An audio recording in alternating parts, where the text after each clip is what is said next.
Coaches, Rick Stewart with allaccesscoaching.com. Make sure you hit the like and subscribe button down below so we can let you know when new content's been uploaded. One of the first drills we do is what we call our bag progression. Anytime in our drills, I think I can break stuff down into a progression, I'm going to. Right here, we're just this is what we call our sled progression. We're just going to working our base block techniques, our wrists, our hands, our elbows, all that kind of stuff.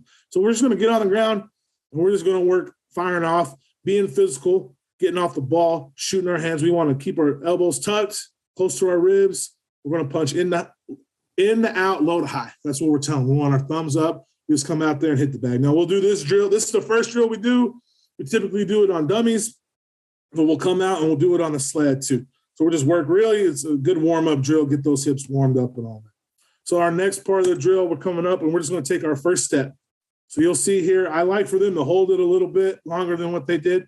But when we take that first step, we want our pec on our knee. We want our elbows tucked. We want our elbows, we say thumbs and nipples. We want our hands close up. We don't want to cock them back. We don't want to cock them back at all. We want to keep them nice and tight because we don't want to waste time cocking our hands. We want to keep them nice and tight. Now, obviously, we want to keep our head up and be able to look at the defender here. This kid's just kind of going through the motions a little bit. Now, the next thing with this, we have 3 basic steps we always practice. We work a straight ahead, a 90, and a 45. When we do this drill, right now we're just working our left straight ahead, but we'll work right 90, left 90, right 45, left 45, right straight ahead, left straight ahead. So that's kind of what we're doing here. All right. So the next part of the drill is we're just taking 2 steps and we're getting a fit. Now, a lot of times what we'll do is we'll just take 2 steps and we won't punch and we'll have our hands ready to go and all that. So, but right here, we're just taking our 2 steps and punch. We want a flat back. We want to have a wide base. We're not driving yet. We're just sitting. Not driving yet. We want to make sure we're in a good fit with our line. Well, I like to say if I had a glass of water, I should be able to sit it on this guy's back and it shouldn't tilt. It should stay nice and flat. It shouldn't spill. So that's what we're looking for in this drill. Keep those guys nice and tight, low off the ball. What I really like to do with this drill is I like to put some tape right here at the bottom of the dummy, and I tell those guys that's where you need to punch at. Punch the tape, punch the tape, punch the tape. So really exaggerate it because you guys know if they're high at practice, they're going to be high in the game. So as low as I can get those guys, I want. And, when we first start doing this drill, this is a little later, I'll have them down here. And if I see us punching hands, I'll make those kids do up downs just because I really want to drill into those guys. Get low, get low, get low. Our next part, we're just going to get fitted up and we're just going to drive without coming off our stance. We're just going to stay low, driving, flat back, wide base, drive your feet. We're going to take short, choppy steps, all that kind of stuff. Obviously, this kid had 2 busted knees. He can't get low. This kid, really talented. You can see here, here's that kid out, that Talbert kid I was talking about. Big, good technique. What I want right there. Obviously, if we can be a little lower on the bag, we can be a little lower. He's moving his feet, getting a good drive off the bag. So that's really good rep right there. Then, obviously, just going to put the whole thing together. Flat back, wide base, drive feet, getting off the ball. This kid's high center's doing a really good job right here, staying low. Obviously, we're coaching up. We're not trying to have the real big steps here. We want to drive our feet. My thing is take 1,000 steps. You guys know in the game, you're going to end up high. You're going to end up really running hard with those guys, and that's fine. But at the beginning, really work the small stuff. Drill it in their head, and then that way, when they do get to the games, it's not too far from what you're looking for. I mean, I just got to kind of be realistic with that.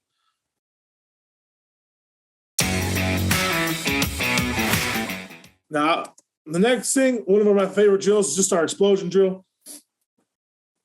Sitting here, same thing. We're just getting some reps at the bag, staying low, punching. I really like this drill. I think it gets them really shooting their hands, really gets them going off the ball and all that. So I really, really like this drill. Once again, we're do this drill in a progression. So the next thing we do is we stand up and we're not taking any steps. We're trying to stay flat and just explode through the bag here.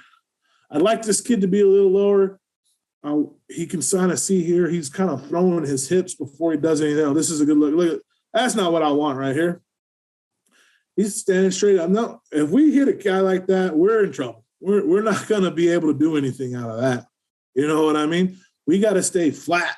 Even in this drill where we're just not taking a step, we got to stay flat and fire out. That's not what we're looking for right there. So I kind of kept that on there. That's not what we're looking for. Now, this kid will end up being a 3-year starter for us at Eastern. He got a lot better at some shit, but right here, you can kind of just see that's not what we're looking for, really. We're really just kind of staying low, shooting and getting out. Next step, I really like this part of the drill, is we're just getting off the ball as hard as we can, and we're punching that bag as hard as we can. You know what I mean? I love this part of this. Might be one of my favorite drills because it makes them understand you got to fire out low. You got to get off the ball and punch. That's what we're looking for. And then bring your feet. You know what I mean? I really like this drill. Now, I'm nice and I gave them a bag to fall on. When they piss me off, those bags are gone and we're falling on the ground. And it's a really good drill to do when it's cold outside. Now, we had a turf. We practice on the turf. Every now and then we go to the grass at Belen where we don't have very good. Our grass sucks, and we go and do this drill. They don't like it too much. So I really like that part of the drill. Just the same look. Just another look at this kid. He's really good. One thing you can see here, how he cocks his hands back way far. That's not what I want. We got to be able to shoot our cobras. We say shoot the cobras, man. Cobras don't do that. They strike, you know what I mean? We got to keep our hands nice and tight. Keep our hands nice and tight and fire through the bound.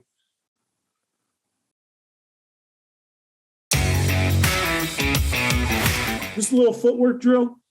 When we do this drill a couple different ways, we'll take the bag out. We'll get the boards down. I'm a big board guy. You got to have that wide base. We just went to the hardware store and bought these boards. They lasted forever. I don't know. Maybe those plastic ones last even longer, but these ones did a good job for us. But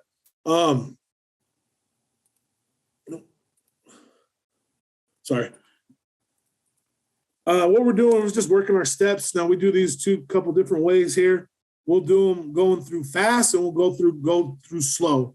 So right here, I think we're probably going through pretty slow right here.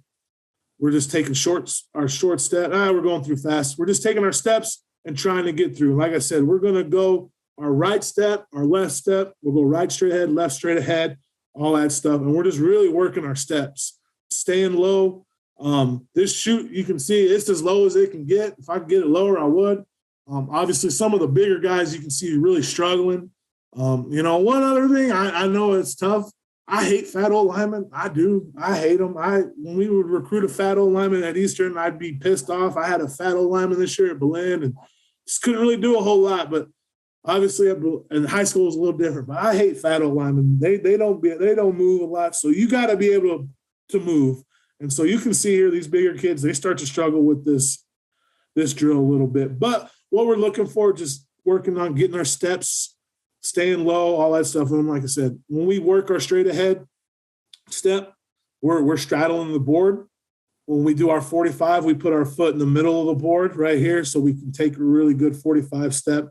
And then when we work on our 90, we're all the way on the opposite side of the board and taking our step over. Now, we like to say a 6-inch step, our 6-inch first step. And my big key coaching point on the 6-inch step is heel to toe.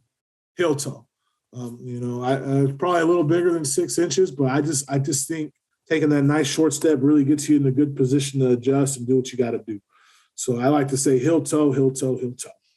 So when we just go through this, right here, we'll go really fast through. We're trying to sprint through as quick as you can. And then, like I said, we'll go through and I tell them to slow way down, just pump those hips like we're driving the bag, getting your feet in the ground. So. All right, so then kind of our next progression off of this is we're going to add the bag and we're going to kind of put the boards and the explosion drill and the sled together. We're just getting the bags and we're coming through and we're staying low and we're punching. I love this. I mean, this kid was about 5'10", so it's easy for him to stay low. But we're trying to do that. One thing I don't like is I don't want his arms extended. I tell him to punch it. I tell him to punch and then pull that bag back into their face. You guys know.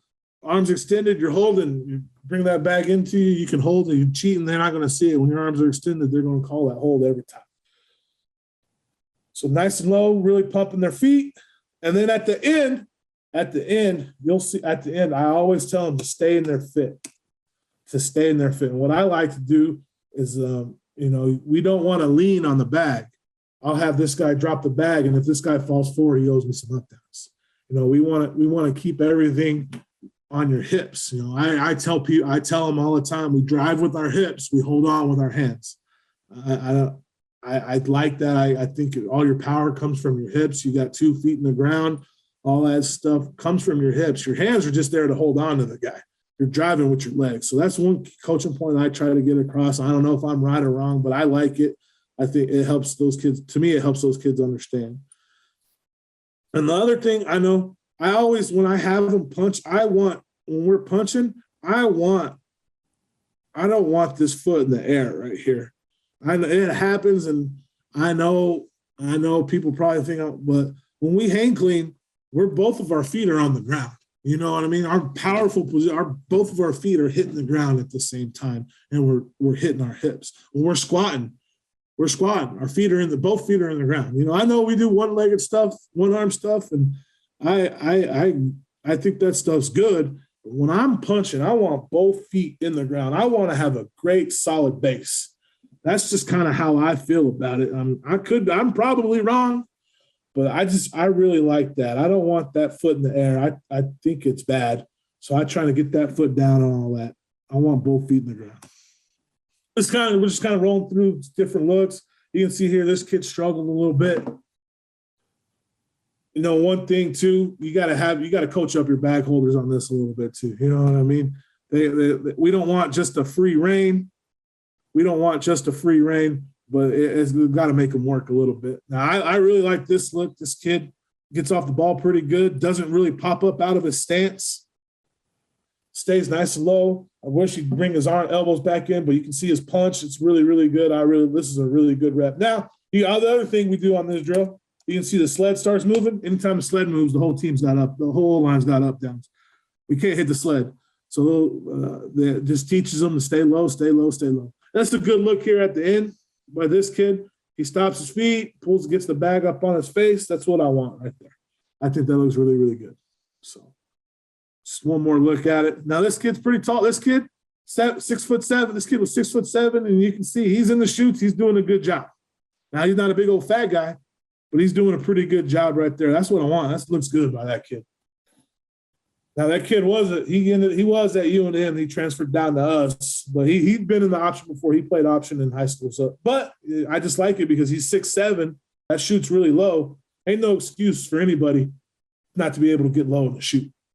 That kid's 6'7". He can do it. I don't know why anybody else can. Coaches, Rick Stewart with allaccesscoaching.com. I really hope this video helps make you a better coach. Make sure you hit the subscribe and like button down below so we can let you know when new content becomes available, because we're all about coaches helping coaches. And remember, coach, better today, never as good as tomorrow.